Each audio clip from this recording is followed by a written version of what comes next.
Okay, good morning, everyone. I want to welcome you to day 2 of the 2020 Virtual Road Conference. My name is Emmy Lopez Phillips, and I'm a faculty member here at UCSF Fresno Regional Campus.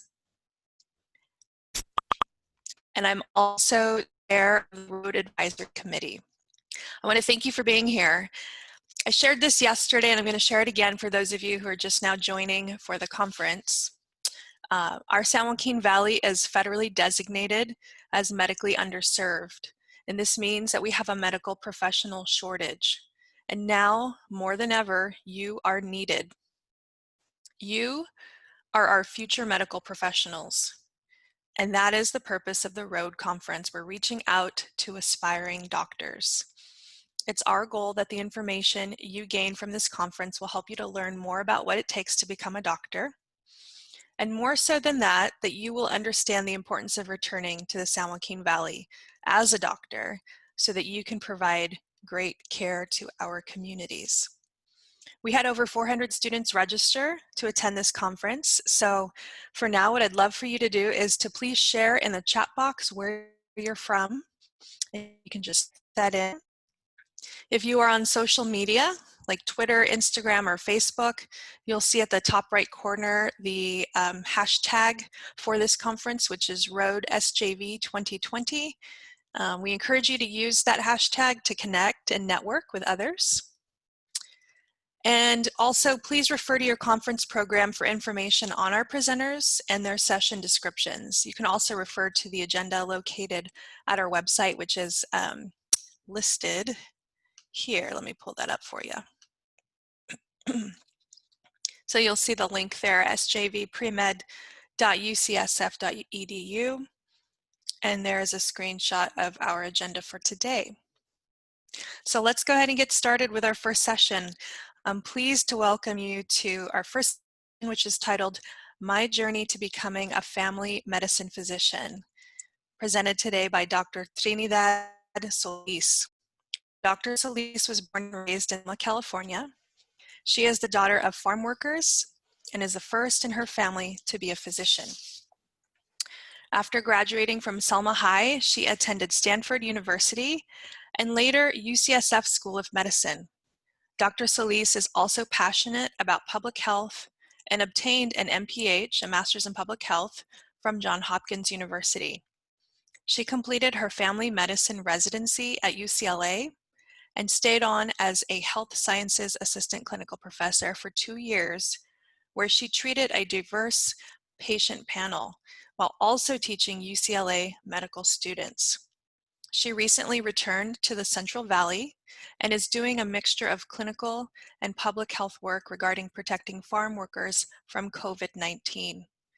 Dr. Solis will share her journey to becoming a family medicine physician today. So please welcome Dr. Solis. Well, thank you for that introduction. I'm just gonna upload my slides here, so just a minute.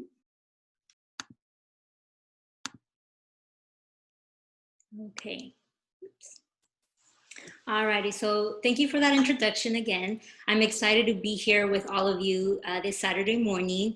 I want to start off by telling everyone congratulations for already starting on your path to being a doctor. The first step is getting the information you need. And so I commend you for waking up early on your Saturday morning and spending it with me.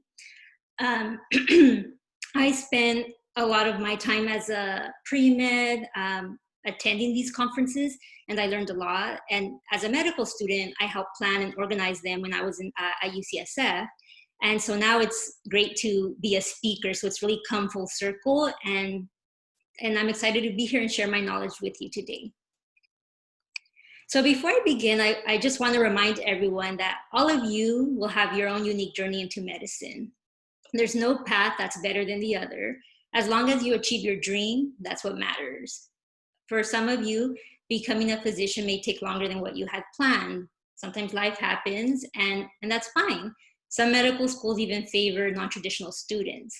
So I just want you all to keep that in mind. As I share my journey, these are my experiences, and I'll give you tips from what I learned.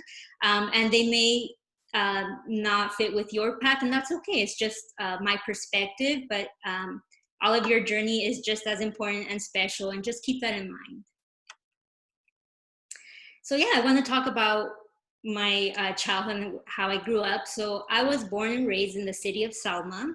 For those who are not familiar, it's about 30 minutes south of Fresno. It's known as the raisin capital of the world. And whenever I introduce myself to people, I always say I'm from the raisin capital. I'm the daughter of Mexican immigrants. My father was a migrant farm worker for 40 years in Central California, and my mother worked in a nut packing factory.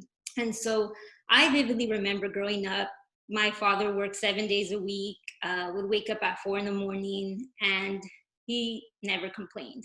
And so that's how it was like growing up. And same for my mom.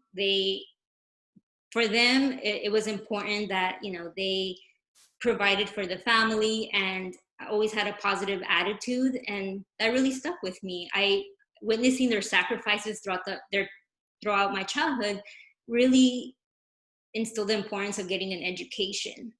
And my dad would often tell us, it's being a field, farm worker is really hard. You don't have to do this. If you go through school and get an education, you can have options. So I always remember that, even from elementary, that I wanted to go to college, even at that age. So I want to share why I decided to become a physician. So my parents were both monolingual Spanish speakers. They had a 3rd grade education that they had obtained from Mexico.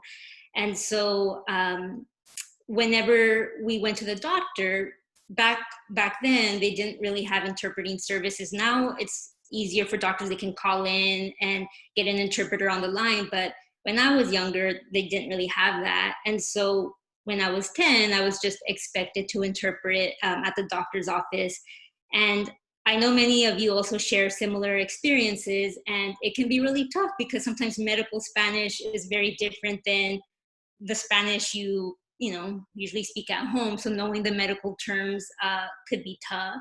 And I remember sometimes becoming frustrated being in that position. But then as I grew older, I realized how sometimes I would even interpret for like relatives, neighbors, And I hadn't realized how hard it was to have that language barrier. So I think for me, that was a turning point, realizing the need for more culturally sensitive doctors. And so that really changed my perspective. I realized how lucky I was to be bilingual, and I wanted to use that skill set for future patients. And I also just wanted to share another story with you all in terms of what inspired me in medicine, to get into medicine. When I was younger, around like 5 years old, I was playing leapfrog with my older sister, and she landed wrong on my leg, and I had immediate pain. And instead of taking me to the doctor, my parents took me to the local curandera. So in Spanish, it's more like the Latino culture. It's like the local healer, so it's more non-traditional medicine.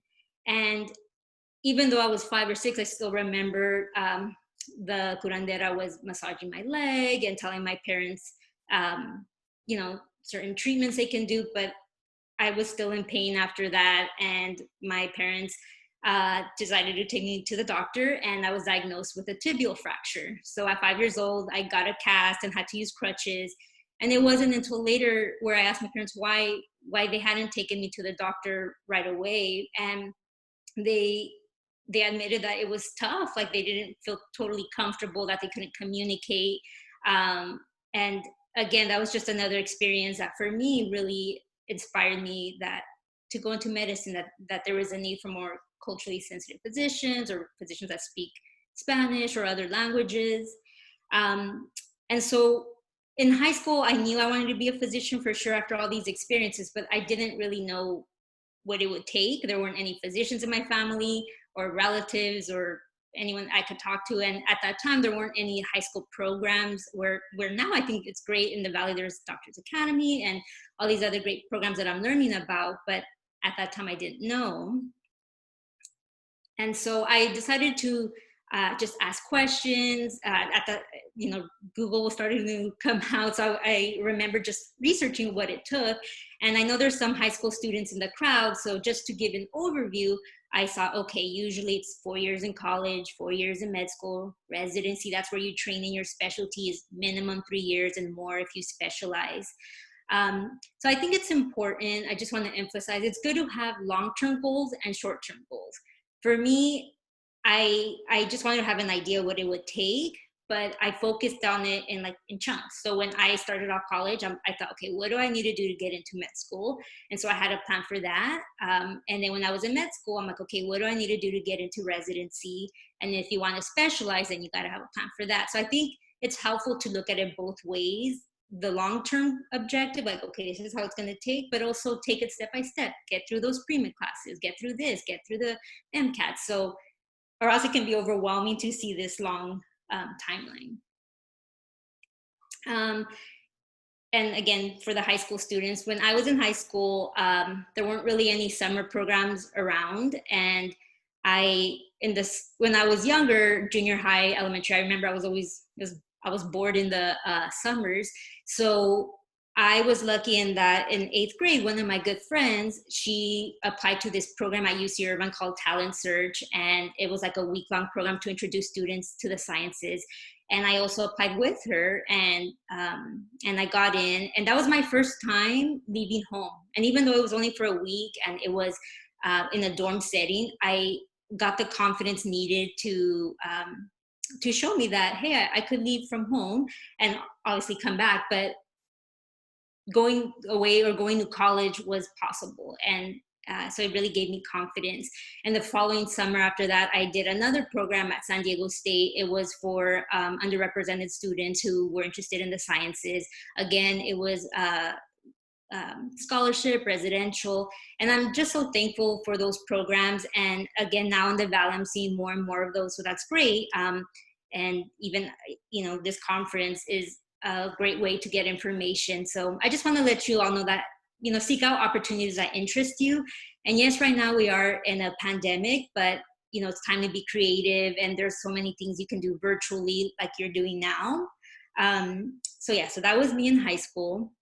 And I just wanted to show some pictures.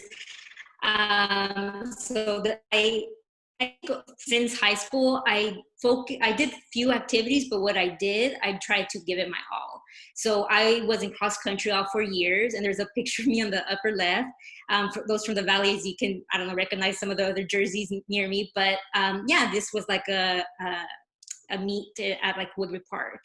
And again, I was in cross country all 4 years and competed in the nationals and was captain my senior year, and I loved it. It just gave me a release when I was like running.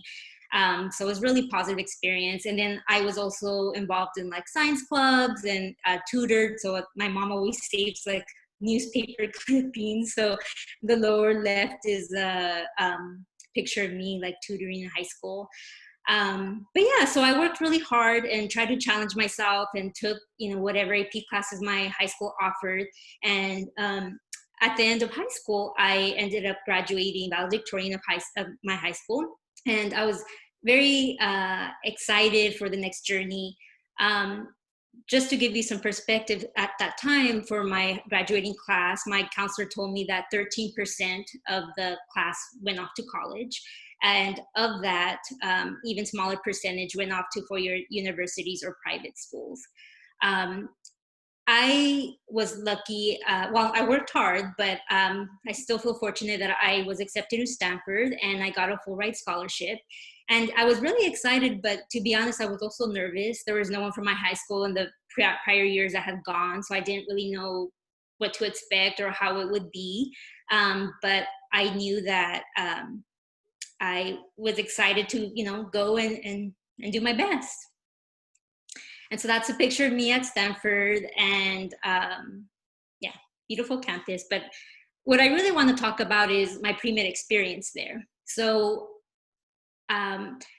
going from Selma High School to Stanford was a very just different transition. I have gone from a very rural high school to this large university, and many of you will also have that experience coming from the valley. It's a lot of land and spacious, and then you go to this university where there's a lot of buildings everywhere. So not only like physically was it different, but also just being surrounded with classmates from all over the country and different backgrounds. I had come, again, I mentioned from Selma, and I remember my freshman year roommate had come from a boarding school on the East Coast. And even though it sounds like we were so different, we actually got along so well, and we still keep in touch. And she's now a social worker, and it's just, I'm so thankful for all the different paths that I came across. And in terms of my pre-med classes, I think it's important to know that the introductory pre-med classes, the general chemistry, calculus, and physics. For me, it was my first course. It was very tough, and just full transparency, I remember my first midterm, I got a C, and that was the first C I had gotten.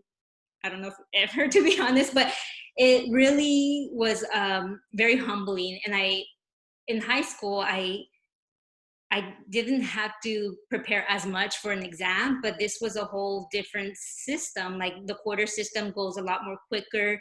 And at that time, I was taking general chemistry in 1 quarter versus usually in other schools, it's done in a year. And so I just remember feeling overwhelmed. And there were moments where I'm like, I don't know if I can cut it being a doctor. I can't even pass this chemistry class. What does this mean? But I continued with the course, and on the second midterm, again, I got a C. And I thought, oh my gosh, it's over. I went to some office hours, and the TA was, I'm so thankful that she told me this advice, because it really, I think, helped me continue and get through those courses. But she reminded me, hey, the final is 60% of your grade. You can still turn it around. And that just gave me the motivation I needed. I went to the library and I studied, and I got an A on the final and got a lot, better grade in that class. But I remember several of my friends didn't make it after that course and quit being a doctor, or in the pre-med track. And I just think that's really unfortunate. I think they could have been really great. And so I just want to remind you all that there's going to be some classes that you may struggle with, and just figuring out early on, like asking for help. I went to the TA hours. I did study groups with my friends, and that was really helpful. But again, you will have your own journey. And I just want to let you in on a little secret that, I used to think, oh my gosh, you have to be good at all the science classes to be a good doctor. And that's not true. You have to work hard and do your best and get good grades. But if it doesn't come as naturally to you, it doesn't mean you're not a good doctor. Sometimes you just have to work a little harder than others, and that's okay.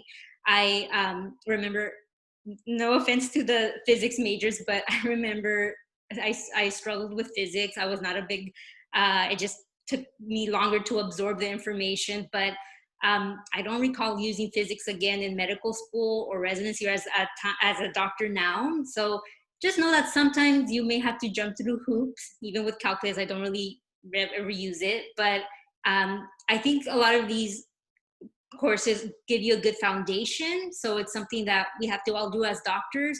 But I don't want you to lose track of the big goal of being a doctor and why you're doing it. Because these courses give you a foundation, but they're not a determination of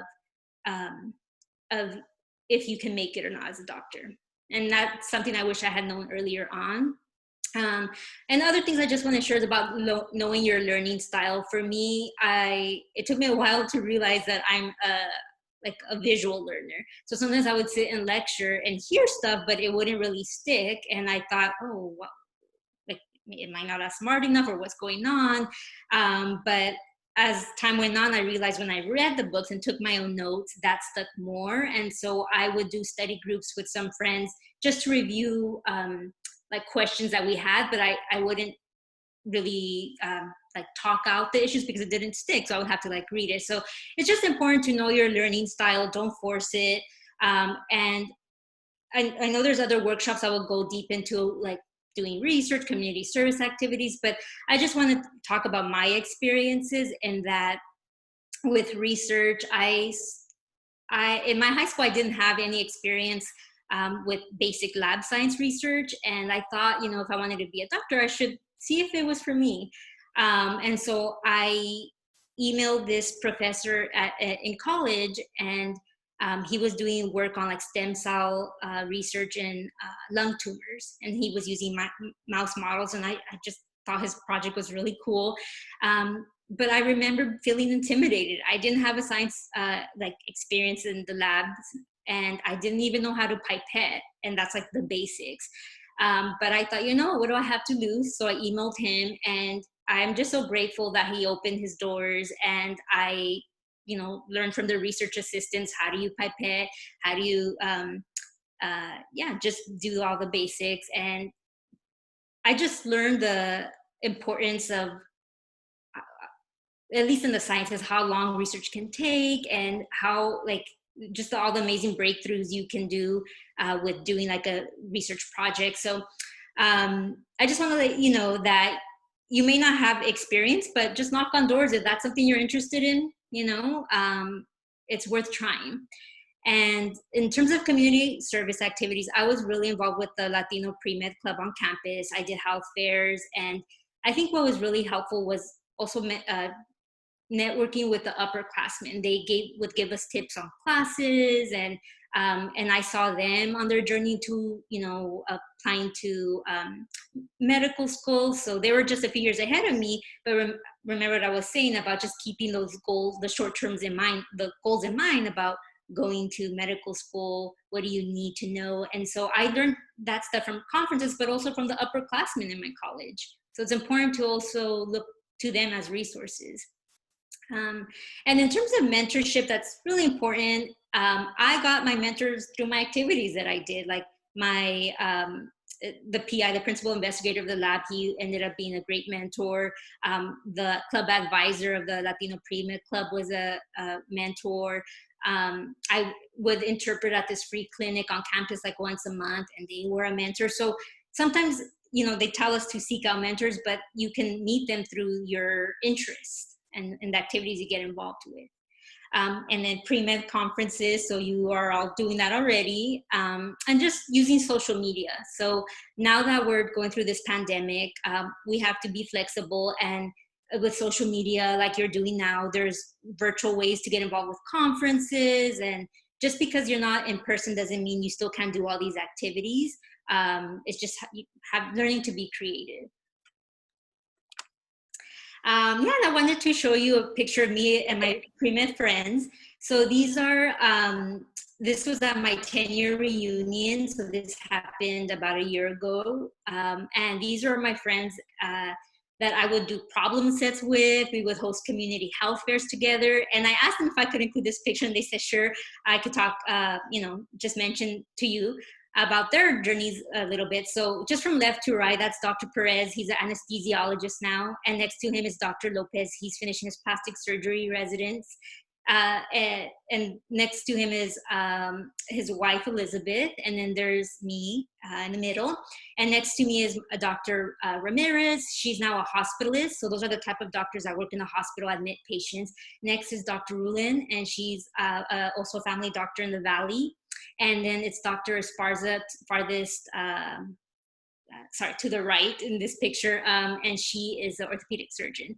So I just wanted to show you that all of us here are either the children or grandchildren of immigrants, first in our families to be doctors, and we are all in different specialties.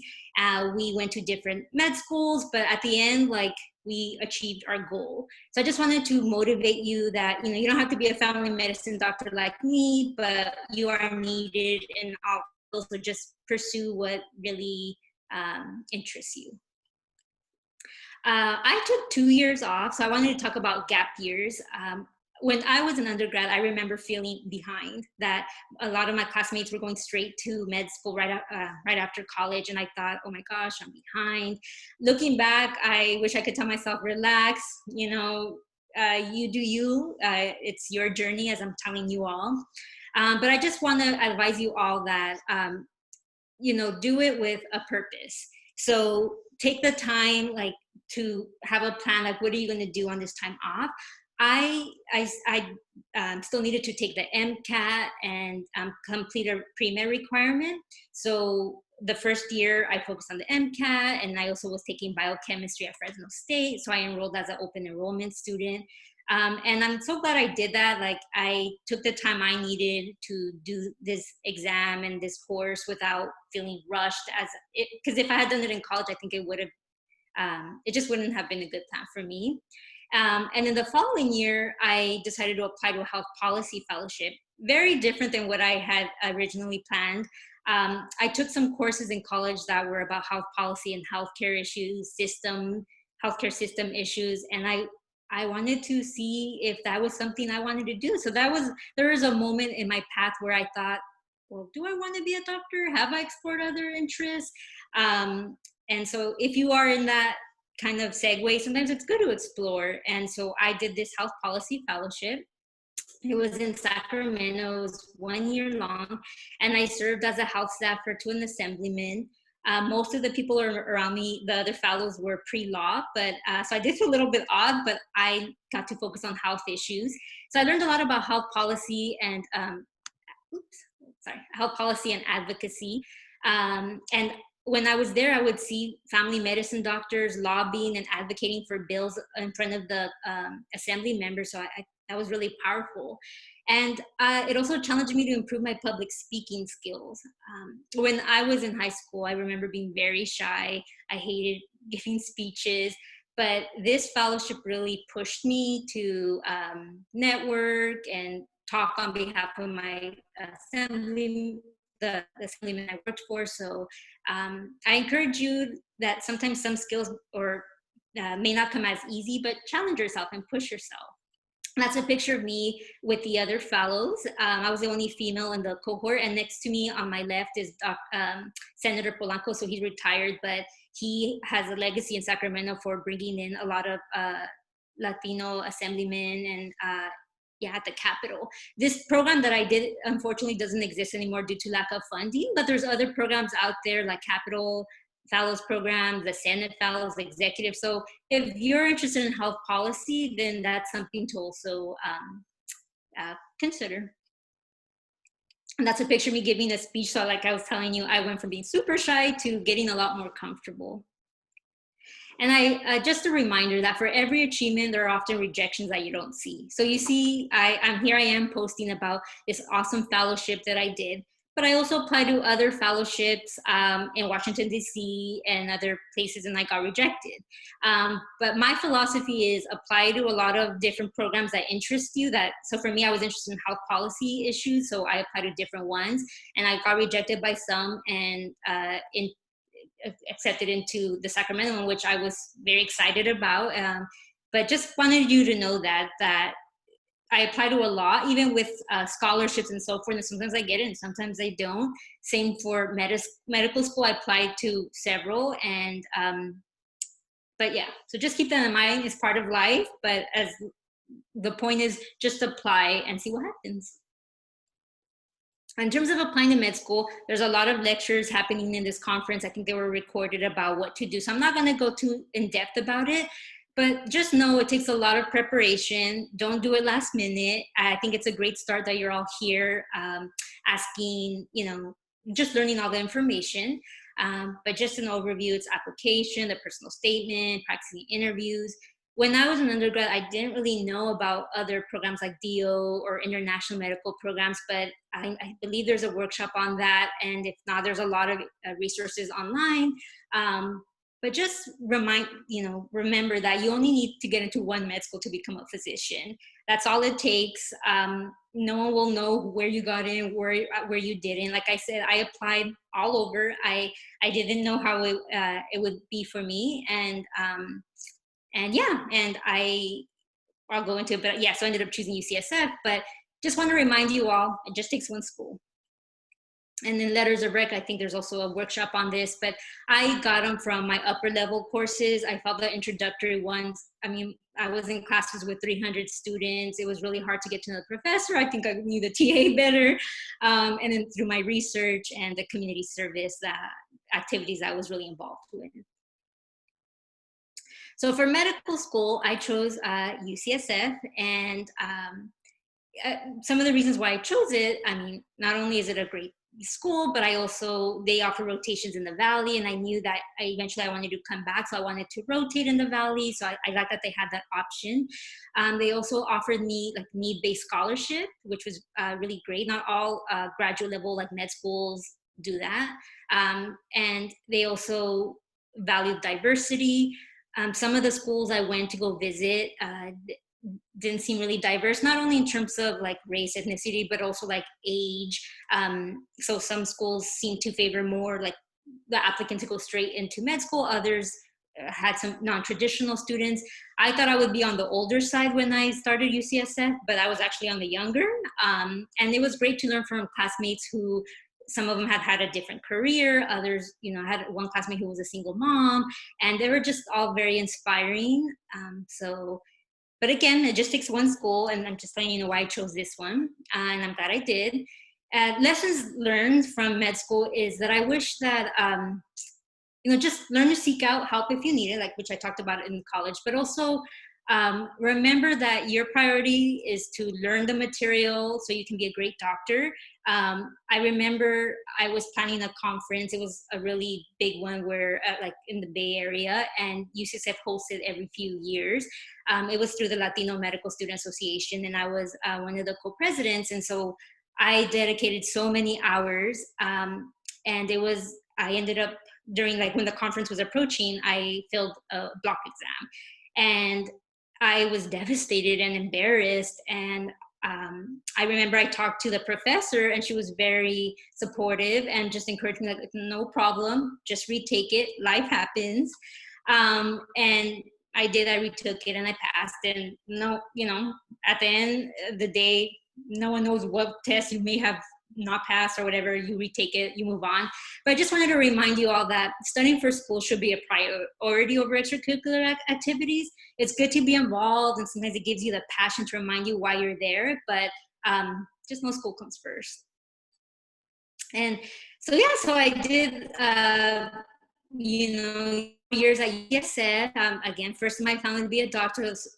So that's a picture of me and my family and extended family, nieces and nephews. So it was just a really proud moment for my whole family.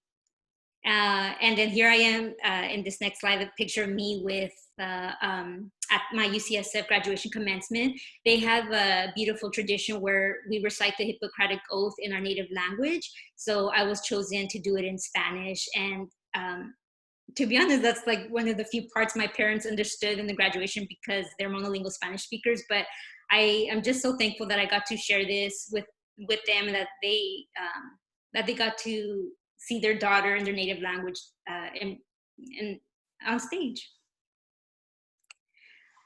So that was medical school. I just want to do a brief segue about Masters in Public Health. So this is now becoming, more common in that the UC medical schools in California, they have like prime programs where you can, if you want, take an extra year and get a graduate degree, either Masters in Public Health or Masters in Business Administration or Masters in Public Policy. Some of those schools like fund them.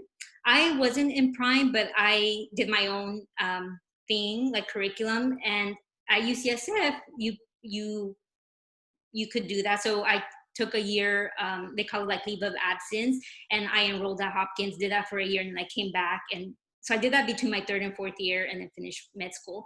The reason why I got an MPH is to gain an additional skill set. So I learned epidemiology, so studying like outbreaks, the skills you need. I took courses on community program planning. My focus was on health policy and management. So again, took some more formal courses in health policy, and it's just learning a multidisciplinary approach to health systems. I took environmental courses, and I just felt that it was a whole different perspective than medical school gives you, because eventually I knew that I wanted to do public health and clinical work, and you don't necessarily need an MPH to do some public health work in the future. At least that's what I'm seeing. But I definitely feel it gives me a different perspective, and it opens doors to have this specialized degree. And just networking, when I was at Hopkins, there's a lot of doctors from all over the world, and I got to see and hear stories about how medicine is practiced in other parts of the world. And so it just, again, opens your perspective. I made a lot of good friends in the East Coast. I had never lived in the East Coast, so spending a winter in Baltimore was quite a transition. But again, it was a good experience. And so that's just a picture of me, my graduation at Hopkins. So yeah, after medical school, I decided, well, then there's residency. So I chose family medicine. And the reason why I chose it is because I like treating a diverse patient population. What that means is I get to treat newborns all the way to elderly. If you want, you can also take care of pregnant women and also deliver their babies. So I just felt I love that full spectrum. And I like the longitudinal care, that you can develop those relationships over time with your patients. I like their approach to holistic care, where they work, at family doctors tend to work with teams, their nurses or medical assistants to come up with plans with their patients. And I also thought about the lifestyle, like what kind of lifestyle did I want? With family medicine, again, you can craft it the way you want, but you can do full clinic, where it's like 8 to 5, Monday through Friday. You can, some of family doctors work in the hospitals. And so there's really, it was flexible. There's other specialties that aren't as flexible, in my opinion, where, you're in the operating room more long hours. But if that calling to be a surgeon is there for you, then, hey, then it gives you the energy to wake up and the drive to do it every morning, then that's for you. Just want to share a personal anecdote. Throughout med school, at first I thought I wanted to be an emergency room doctor. And I was even doing rotations here at Community Regional Medical Center. And I was seeing a patient, and I was educating her about her cholesterol. And I remember my attending was like, "What are you doing?" We were here to just make sure they're not dying. This is and other stuff too. I don't want to put my ER colleagues, they do great work, but pretty much like the health education that family doctors do is not really the approach in the ER. people come in because they could be having life emergencies. So their job is also to make sure that's not happening. But I guess what I'm trying to say is I realized at that moment that my personal style, I like coaching, like educating patients and managing their chronic conditions over the continuum versus more like acute issues, what happens in the ER. So just know yourself and choose a career that fits your personality and the lifestyle you want. I chose to do my residency at UCLA. Again, everyone has different reasons where they want to do residency. I chose it for different reasons. I believe it's a good thing to try to do training at different hospitals and clinics to get different experiences, learn how different hospital systems work. And also you meet different doctors. I had spent about like 8 or 9 years in the Bay Area, and I felt like, okay, I enjoyed it, but it was time to move on for me. I did a year in the East Coast, and I thought, I had never explored Southern California, Los Angeles, and so that was my reason. And they also have great programs. So with UCLA, I like that we could rotate to different hospitals in Los Angeles. So I have a picture of there with all my ID badges. I took it to remind myself of all the different hospitals I trained with, I trained at, and the different residents from different programs I worked with. So it was a really diverse experience that I really enjoyed. And I want to just finish off by talking about just patient memories, how it is now that I finished on the other side, and one day you will also be on this side. But just quotes that stand out in my mind. I remember when I was an attending at UCLA, and a patient came in and looked at me and was shocked. He was like, "Oh my gosh, you're the first Latina doctor I've ever seen." Which just reminded me that representation, diversity is important in medicine, and we need to I think diversity is just really important in the workforce. And another thing is just, I think with me being a family doctor, you get to be with patients along their most vulnerable moments. I delivered about 80 babies in my residency at UCLA, and I think just being there with the families, it's very emotional to be there to deliver the baby and hand it to the mom and see the baby take their first breath. So I'm so thankful and privileged that I got to do that. And also there's very difficult moments where people pass away, or you are the one to inform them of their cancer diagnosis and walk them through that. And that's all part of the doctor, journey. And sometimes I get invited to baby showers and are, tough, like funerals. And as a doctor, you have to decide what you're willing to do, like in terms of boundaries. But I'm sharing that to let you know that you really do become a part of patients' families. And I feel blessed every day to have that opportunity. And just a reminder, medicine will keep you humble. It's always changing. There's always a lot of things to learn. Even now that I'm an attending, there's a reason why doctors are expected to keep getting extra training. But just know that you will have hard days in the training, and there are a few days where I'm like, why am I doing this again when I was in the middle of residency, finishing a 24-hour call? But you have to just keep your eye on the big picture. And that's what I want to finish off with what I'm doing now as an attending. After I finished residency, I stayed on at UCLA Health. I was there for 2 years, and I was a community physician, meaning I had out in the clinic, saw patients, but I also was a faculty. So UCLA Prime students would come and rotate with me. Once a month, they did their longitudinal preceptorship with me, and I really enjoyed it. I learned a lot from my patients, from the specialists at UCLA. But at the end of my 2 years, I realized that I wasn't fully fulfilled doing full clinical. And I think that's that part of me, the policy and public health side coming out. And I'm glad I experienced that. And for those, new attendees, I don't know if anyone's listening, but it's your first job may not be your only job, and it's okay. It's just learning to be flexible. And we are in the middle of a pandemic, everyone, as you all know. And I think that really inspired me that I always knew I was going to come back to the Valley, but I felt the timing was now. And because of my roots that I talked to you all about having my father be a farm worker, I wanted to come and give back, especially because, as you are all reading in the news and watching, that a lot of minority or underrepresented populations, Latinos, African American community, is getting COVID at higher rates, dying from it, and I wanted to be part of the solution. So I felt a calling to come back.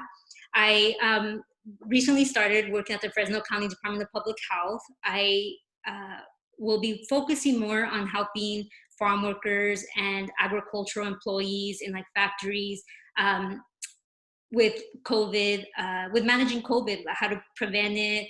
So counseling, educating them, and working with like the managers with learning how to keep employees safe. So again, it's a very new position for me. I just started about a week or so ago, but I'm very excited. And I just wanted to let you all know, again, medicine is what you make out of it, what you craft it to be. I still see patients via telemedicine, because right now in the pandemic, you know, we also got to keep safe. So I am seeing patients like virtually. But yeah, so that's kind of what I'm doing now. And I also wanted to remind you all, maybe take 5 minutes after the end of this workshop or at the end of the day and write down, what are your values? What motivates you? Why do you want to be a doctor? For me, I wrote down like health education, community health, behavioral health pipeline programs, increasing underrepresented representation in medicine, advocating for farm workers. And as I mentioned, there were days when I was a pre-med, like in those pre-med classes where I was struggling, or a med student where I had failed that exam, like I mentioned, or as a resident doing 24-hour calls and feeling exhausted. There were days where I questioned, is this what I want to do? Why do I want to be a doctor? This is kind of tough. And just reminding myself of my values, the reason why I'm going into this, kept the fire going. So I encourage you all to remind yourself, why are you doing this? I think it can really help you. I wanted to share with you all a quote that one of my mentors at Hopkins told me. She unfortunately passed away a few weeks ago. She was 101 years old and left an amazing legacy at Hopkins, but I feel her quote sums up my talk. She said, "You don't have to plan out your whole working life from beginning to end. Just start out doing your thing. Even if you don't know where you'll end up, you'll have an exciting life. But never lose sight of your values. You should have a purpose, a passion that drives you." And that was Dr. Sean Ridge. So just know that the field of medicine needs people like you. I hope you all choose to give back to the Central Valley when you're all done with your training. And I wanted to wish you all best wishes on your journey to becoming a doctor. It is a career that requires a lot of sacrifice and hard work, but if you have the determination to do it and keep those values in mind with why you're doing it, you can get through the journey and you can be like me on the other side. And I hope you pay it forward and talk to pre-meds when you're an attending, because we gotta keep the pipeline going of bringing in more students like yourselves. So yeah, so thank you for your time and for taking your Saturday morning to be here with me. And I hope you learned some lessons from my experience. And again, this was my journey, and you will all have your own unique journeys, but hopefully there are some points that can help you as well. So thank you. Wonderful. Thank you so much, Dr. Solis. We do have a few questions that were posed by our audience. The first one was, how many months did you study for the MCAT? Did you work while you studied for the MCAT? Good question. Yeah. So I studied for about 3 months, but that's all I did. So I know some students work, so you need to take that into account if you need to do it longer. And again, it's very personal. Sometimes some students like to do it for 4 hours a day. I did it. I believe I studied from like 8 to 5, and I would take breaks and lunch break. And luckily I had a little dog at that time that would push me to go take her to walk, but that actually helped me, like mental health, because you can't really just study 8 hours straight. The mind doesn't work that way. So again, knowing your learning style. But yeah, I didn't work. I just studied for that time. Next question, what did you personally look for when trying to find a mentor? For mentors, I looked for individuals who were very supportive. At least in my college, I didn't really have any mentors that looked like me or from my background. So I don't want you guys to limit yourselves of who could be a good mentor. I look for mentors who are supportive. I would say, well, for my med school application, all my 5-letter of rec writers were male, and different backgrounds and different like specialties. But I look for people who are supportive, who open doors for me, who are encouraging, and I still keep in contact with several of them. So yeah, those are qualities I look for.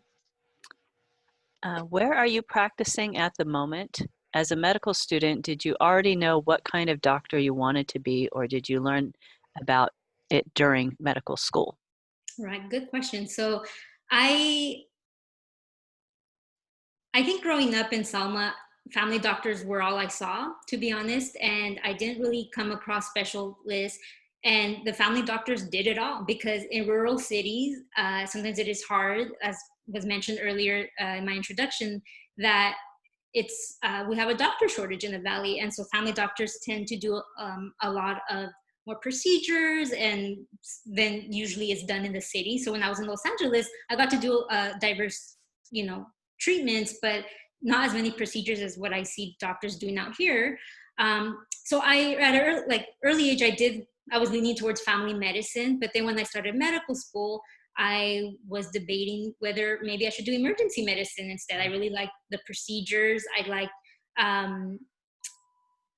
just the personalities of the doctors, of the ER doctors I came across. But as I mentioned earlier, I had that experience where I realized I actually do like the longitudinal relationship because that's not what you see in the emergency room. And so, yeah, so that's how I knew, but it's okay if you don't know starting med school. I think sometimes it's good to be open-minded. I had med school classmates that thought they wanted to be eye specialists and at the end switched to family medicine, and that's great. Like, I think it's good to be open. You may come in thinking, you want a field, but once you actually start rotating with those specialists and are introduced to all these different fields, your mind may change. So I encourage you all to just be open-minded and learn as much as you can from each specialty when you rotate through them.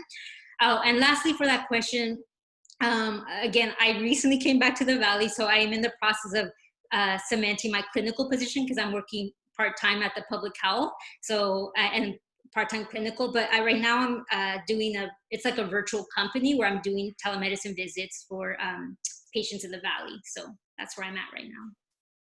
Okay. We have about a couple more minutes, so I'll try to get through as many questions that we have here. The next one was, did you attend these family events, the funerals and baby showers? I personally didn't. I don't. I think for me, I try to have certain boundaries with my patients where I'm thankful I would send a note to their family with my condolences, but I don't.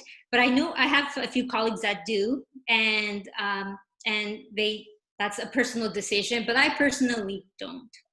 Okay. How did your study methods change from college to med school to residency?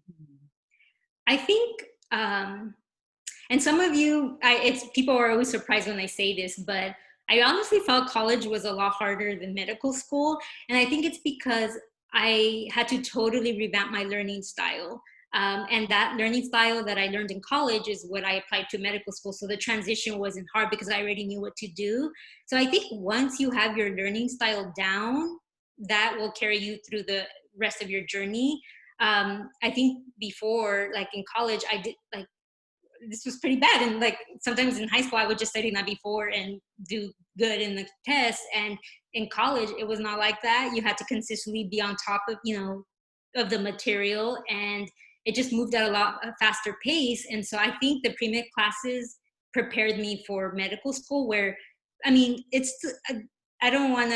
get me wrong, it's a lot of information to learn, and you'll hear from the med students after me, they're going to talk about their own journeys, but it's a lot of information to know. But once you have your learning style down, it's definitely a lot easier to process the material. But yeah, sorry, I think I answered the question, but Okay. Were your parents supportive of you leaving home for college and medical school? Thank you. Yeah.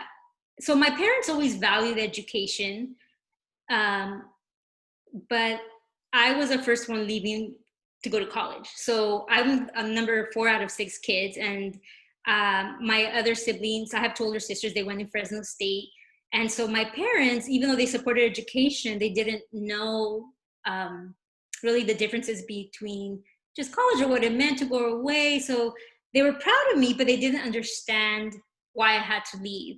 So actually, it was really tough because I was excited that I had gone into Stanford, but they were hesitant about having me go. So there was a lot of conversations. Like my older sister, I'm so thankful. She has been like my rock and advocate, even though she's not in medicine, just a great support system for me. And she helped me with my parents, just talk to them about why I should go. And again, because I had gotten a full ride scholarship, I was able to go. And so now in the past few years, I talk I try to talk with parents of high school students and encourage them to go, because I have come across other individuals who didn't, and again, you don't have to go away. We have a lot of great universities here, but if that's something you want to try, I know sometimes especially for me and in my Latino family, it was a tough transition. But once I left for college and I showed them that, hey, I could be responsible, I'm doing good in school, it was easier to go off to med school and so forth. And my younger brother actually ended up going to UC Davis, and it was a lot easier for him because I had paved the path to show my parents that it's okay. So I always tell parents, it's tough to let your kids go, but don't clip their wings. They need to go out and explore. But yeah, so it was a tough transition, but I did, with the help of my sister, convince my parents. We'll do one last question. We do have a number still in the chat, but we're running out of time. So we'll pick on one last question to do, and that was, how were the living conditions during medical school?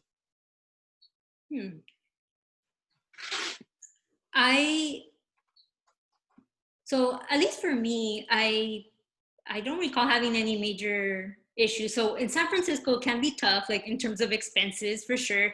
I at that time, I don't have, didn't have kids or married, so I only just took care of myself. And I had roommates and that helped with the expenses.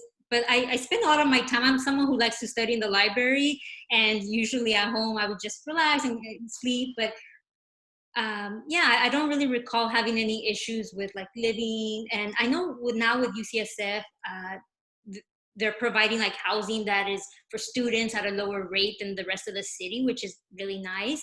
And then as I mentioned, I did like at least 6 months of rotations at UCSF Fresno when I was a 3rd-year med student, and they provided housing for me. So that was great. So I would say, wherever you go to med school, again, it is important to know like the city and the expenses, but at least at UCSF, I know that they have programs now to help students pay with the just like lower fees in the rest of the city. Thank you, Dr. Solis.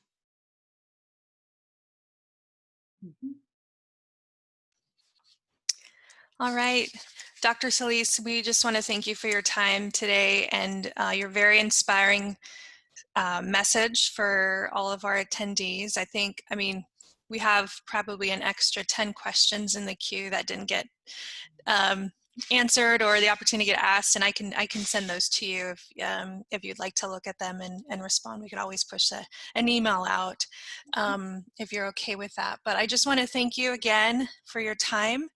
I think you said a lot of really important things that is especially critical for our students here from the Valley, to see somebody who left but is now returning.